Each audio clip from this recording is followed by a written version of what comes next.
Amen. On peut dire un fort Amen ce soir? Amen. Dieu est là ce soir. Amen. Je ne vous cacherai pas qu'il y avait une opposition. Mais ce soir, il va y avoir la victoire au nom de Jésus. Gloire à Dieu. Vous savez, cet après-midi, j'étais chez moi. J'étais en train de parler avec le Seigneur. Et les frères, cet après-midi, me demandaient qu'est-ce que j'allais apporter. Et puis, j'avais préparé un beau message sur « Je ne mettrai pas dehors celui qui vient à moi ». Mais le Seigneur a changé toutes circonstances. Et le Seigneur me disait, tu leur diras qu'ils sont en danger. Parce qu'au jour d'aujourd'hui, on s'habitue trop aux réunions. On connaît les réunions par cœur. On connaît celui qui va prêcher. On connaît celui qui chante bien.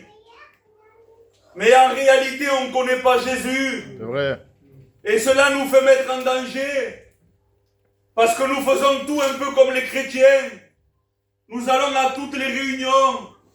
Nous participons aux jeûnes, aux prières. Mais nous ne connaissons pas bien l'essentiel. Voilà ce que le Seigneur me disait de vous dire. Un peu comme Nicodème. Nicodème était un docteur de loi. Ce n'est pas dans mon message, mais je vais le dire. Il connaissait la Torah sous le bout de ses doigts. Comme toi ce soir. Tu connais les réunions par cœur. Tu sais même de quoi le serviteur va prêcher. Mais la réalité, tu ne connais pas Jésus. Et puis ce soir, j'aimerais te poser une question. Et cette question, c'est si ce soir, tu fermes les yeux, où passeras-tu l'éternité? Loin de Dieu ou près de Dieu? On peut se tromper sur beaucoup de choses dans la vie. On peut se tromper sur une affaire, croire qu'on a fait quelque chose de bien, mais en vrai on s'est trompé, c'est pas grave. On peut se tromper sur une voiture, croire qu'on a acheté une bonne voiture, et le lendemain la voiture se cassait, c'est pas important. Mais ce soir tu n'as pas le droit de te tromper, parce que ce soir il s'agit de ton éternité. La Bible va dire qu'il n'y a que deux endroits, loin de Dieu ou près de Dieu. Il n'y a pas de trois endroits. N'essaye pas de t'inventer quelque chose, de dire je ferai comme ça pour aller là-bas. Parce que le salaire du péché, eh bien c'est la mort. Mais le don gratuit de Dieu, c'est la vie éternelle. Voilà de ce que tu as besoin ce soir. Tu as besoin de recevoir la vie éternelle. La Bible va nous parler de deux chemins, large et spacieux. Tu fais ce que tu veux. Tu vis comme tu veux. Tu veux mentir, tu mens. Tu veux tromper, tu trompes. Mais au bout d'un moment, il va falloir payer. Et puis il y a ce chemin étroit et rocailleux qui mène à la vie éternelle. Ce chemin n'est pas facile parce que l'évangile, comme a dit le frère, c'est pas un tapis rose où tout va bien. Il y a des combats. Dans ce chemin étroit et rocailleux, eh bien des fois nous allons tomber. Mais lorsque nous allons tomber, eh bien il y aura le bon samaritain qui va venir et qui va nous soigner. Lorsque dans ce chemin, on n'aura plus de force, ou un moment on va baisser les bras et dire même j'arrête, je jette l'éponge, eh bien il y aura des Hur et des Araon qui vont venir pour nous aider à remporter les victoires. Amen. Voilà ce que nous avons besoin ce soir. On va lire un passage qui se trouve dans Luc, du verset 16. Il y avait un homme riche qui était vêtu de pourpre et de fin lin. Et chaque jour, il vivait une vie joyeuse et brillante. Un pauvre nommé Lazare, qui était couché à la porte, couvert d'ulcères, et désirait se ressasier des miettes qui tombaient de la table du riche. Et même les chiens venait encore lécher ses succès. Le pauvre mourut, et il fut emporté par les anges au sein d'Abraham. Le riche mourut, et fut enseveli dans le séjour des morts. Il lève les yeux, et tandis qu'il était en proie au tourment, et il vit de loin Abraham et Lazare à son sein, et il va s'écrier d'une voix forte, Père Abraham, aie pitié de moi, et envoie-moi Lazare, qui trempe son bout de son doigt dans l'eau, et qui vienne rafraîchir ma langue, car là où je suis, je souffre cruellement dans les flammes. Là nous voyons, eh bien, deux personnes.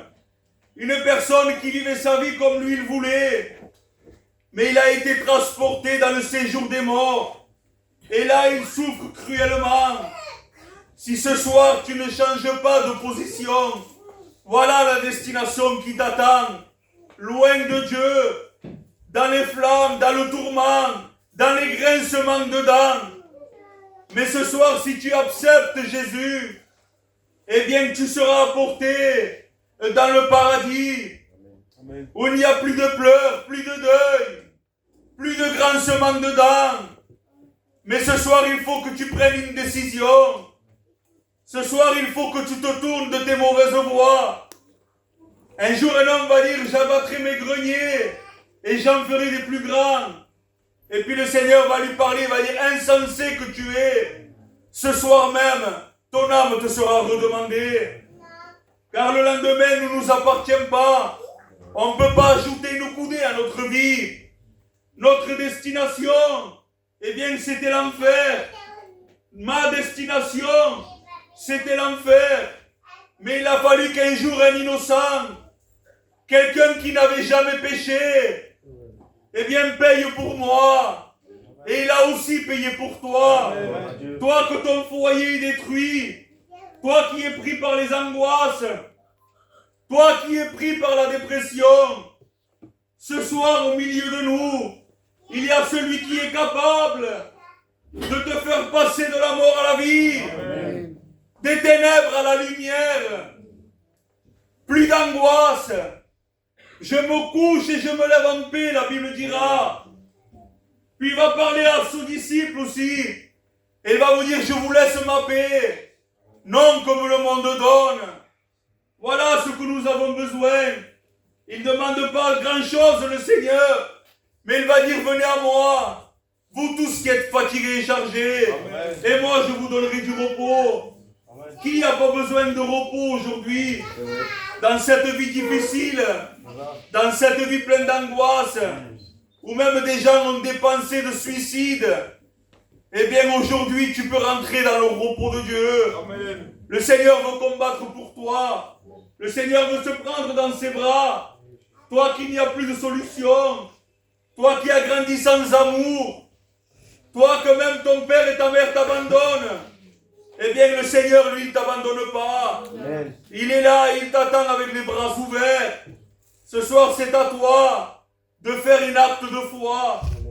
Et de dire, Seigneur, je te donne ma vie. Tu n'as rien à perdre. Amen. Mais tu as tout à gagner ce soir. Amen. Je bénis Dieu parce que nous avons un Dieu redoutable. Amen. Un Dieu où l'homme dit c'est fini. Ton foyer est détruit. Il reste que les ruines. Eh bien Dieu construit dans les ruines. Là où l'homme ne mise pas sur toi. Jésus a donné sa vie pour toi. Je bénis Dieu ce soir. Car Dieu a tant aimé le monde. Et puis j'aimerais que si ce verset s'arrêterait là. Car Dieu a tant aimé le monde. Point. À que ça va, Jésus? Ça ne sert à rien. Mais le verset va plus loin. Il va dire qu'il a donné son Fils unique, afin que quiconque croit en lui ne périsse pas, mais qu'il ait la vie éternelle. Il est bien que nous aimons, il est bien qu'on s'aime, mais des fois il faut faire des efforts aussi, il faut des actes. La Bible va dire que la foi sans les œuvres, eh bien la foi est morte. Et puis Dieu a donné sa vie pour toi. Lui, il était dans son ciel, il était servi. Il s'est dépouillé de son ciel de gloire pour toi, pour moi, pour que nous ayons la vie éternelle. Amen. Et aujourd'hui, c'est à nous à nous dépouiller des choses qu'on aime pour le suivre à lui. Voilà ce que j'avais dans mon cœur ce soir. Puis je vais demander à mon frère Nénette qui prie le Seigneur. Amen. Seigneur, te remercie pour la parole, Seigneur éternel. Merci puisque ta parole est un marteau qui brise le roc, Seigneur éternel, mon roi. Merci.